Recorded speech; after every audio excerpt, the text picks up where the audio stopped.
Hey guys, John from Western Maine Defensive Tactics. And it's one of the few videos I'm going to do when I actually kind of do something. I'm not going to do much of it, but I'm going to do a little bit. What I'm doing is I am kind of being picky and trimming the welt on a holster I'm making. And it's been a hot minute since I've made a holster. This is a leather one. I'm going to show you the gun in a minute, but being kind of picky on it because I want it to fit really well because I've got some particular goals in mind for it. But anyway, this is the welt. Goes inside the holster. It's of sole leather, basically. This is probably 5/16 inch thick, 3/8 in spots of really stiff, heavy leather you'd use on a boot sole or something. And I like to put these in some of my larger knife sheaths and some of my holsters too. It adds additional rigidity and stiffness to the body of the holster. Helps it last a long time and helps protect the stitching too. And that's going to go into this guy right here. This is the body of a holster that I've wet molded in for the old hog leg, or actually the new hog leg.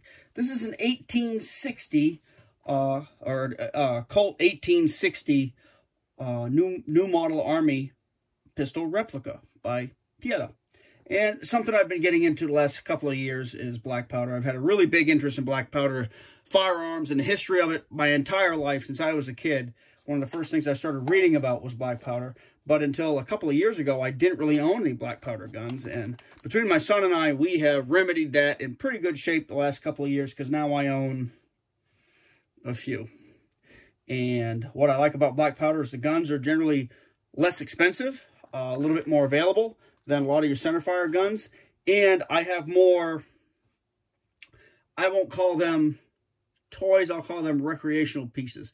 At the same time, I also view this as kind of historical research that coincides with a lot of my Bowie knife stuff because this is a subject we're going to get into a little bit, not this video, in a couple videos. And honestly, I haven't posted a video for a while. I've recorded a really nice video last week, the week before.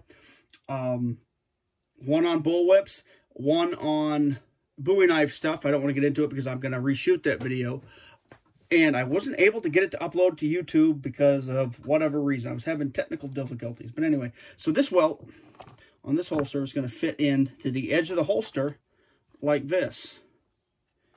It fits into the gun like this. And I'm just kind of trimming it so it fits in there nice and snug, but not too snug. You don't want to have it too tight because, again, with a leather holster, it's going to be a little snug when it's new. It's going to break in. Ideally, you have it a little tight in the beginning, and then it kind of breaks into the holster and is just right, like a lot of other things. Knife sheaths do it, and all that. That's not a bad fit. You also want enough tension so it actually retains it. This is going to be a cross draw holster that goes on my left hip. So I can draw with my right hand or cavalry draw with the left. I'm actually going to make another one because I don't have one of these. I have a brace of these, which all proper men should have a brace of pistols. So that's what I got. I bought this one last year from Midway, and I bought another one this year because I was very tempted to buy myself some 1851s, but I got these for a reason because I wanted basically the pinnacle of Colt cap and ball handgun technology. I've already got a Pieta Remington 1858 new model Army, and I've always wanted both of those guns so I could shoot them extensively and kind of compare the designs and stuff like that and see which one I like better. And this is nothing new. People just automatically assume the Remington is better, but since owning the Colt and the Remington and shooting them both, and learning some of the ins and outs of the cap and ball revolver, I haven't learned it all yet, but there is an art to it, and I'll tell you that I have much more respect for the cap and balls than I used to because I've had a variety of these over the years, usually somebody would bring it to me in a box, and I'd put it together to have, you know, they wanted me to get it in shooting condition. Not having any instructions or anything like that, I just kind of figured it out as I went along. And yeah, the pistols were shooting, and I've kind of inherited a couple in trades and stuff too that were again, not the best quality and or had been abused. I didn't know enough about them to really, as far as what makes them function properly, to fix them up. Now that, of course, is changing, and I'm learning more and more, and there's a ton of really good resources out there on cap and ball revolvers. And I think everybody, I think it would be a great idea if everybody learned to shoot handguns, starting with flintlock pistols, and went to a cap lock, and then to a cap and ball, because you'd really appreciate the modern weapons. And anyway, with these, the 1860s, there's a lot of things going for them. I'm going to direct you to a couple of different YouTube channels that I find very, very informative and interesting. The first one, if you like the historical accuracy and the development of the guns, plus a lot of really practical things on how to use them, how to get them shooting, and all that kind of stuff, I'll recommend Mike Bellevue with he's the Duelist 1954 channel. Excellent guy. He's the black powder editor for a couple of different magazines. I didn't realize who the guy was until I started looking up old articles, and I'm like, oh yeah, it's this guy. I've read him before. Knows what he's talking about. Does really excellent historical firearms videos and things. It's pretty entertaining, and you learn so much from his videos. Mike is an awesome guy. He's actually fighting a little battle down there in Pennsylvania against people who want to shut his range down. It's something you should look at, because that's probably something we're all going to have to deal with at some point. Another guy is Blackie Thomas. I believe it's Shaman's Forge Bushcraft. This guy, he is like I am with Bowie knives, but he's like that with cap and ball pistols. He is a wealth of knowledge on both the Remington as well as the Colt and a bunch of other designs. And I've learned so much from his channel, because he comes at it like I come at Bowie knives. He's very hands-on. He uses these as practical tools, and he knows the ins and outs of how to correct all the little idiosyncrasies and some of the flaws in manufacture of the reproduction pistols, as well as some of the originals too.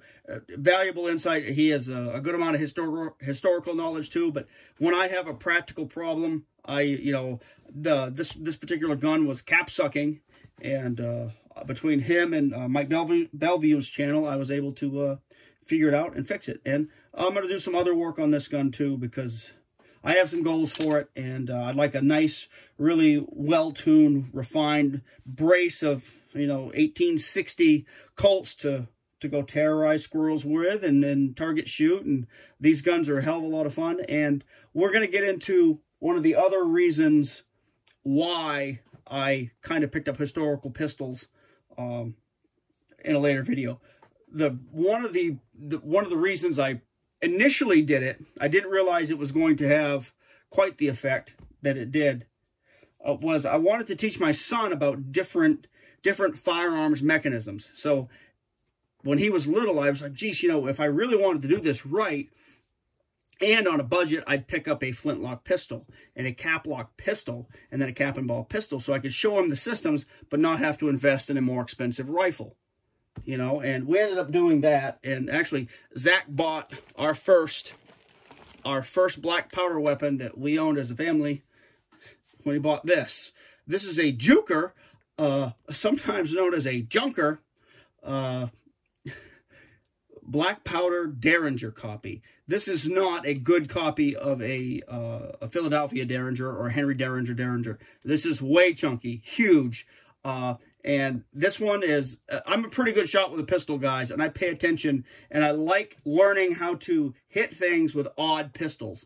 You're talking to the guy who used to hunt squirrels successfully with his Bond Arms Derringer and stuff like that. This thing, man, straight grain, straight rifling with, by the time you get a powder charge in there, you've got about 1.25 inches of barrel.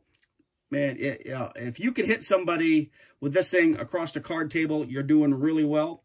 And I also know, based on research, I think I've got an old book I picked up years ago. I believe it was Henry Derringer and his firearms. I can't remember. Or Henry Derringer and his pistols. And anyway, Derringers, original Derringers, were quite accurate. They were really, really good quality guns. That's why they were preferred by many different people. But anyway, enough of that. We're going to start cracking on this holster a little bit. We're going to get the welt glued in tonight, get some holes drilled, start working on a belt loop, and maybe start sewing it up. That's a decent amount of hand stitching, more than I've done in a couple of years, but that's okay. I actually found my hand stitching stuff the other day, so we're gonna put it together and get a belt loop on it and make it so we can carry the old cap and ball Colt. Shoots as fast as lightning, but it loads mighty slow. Carry that around and do some shooting and just carry it because it's good to do. All right, guys. See ya.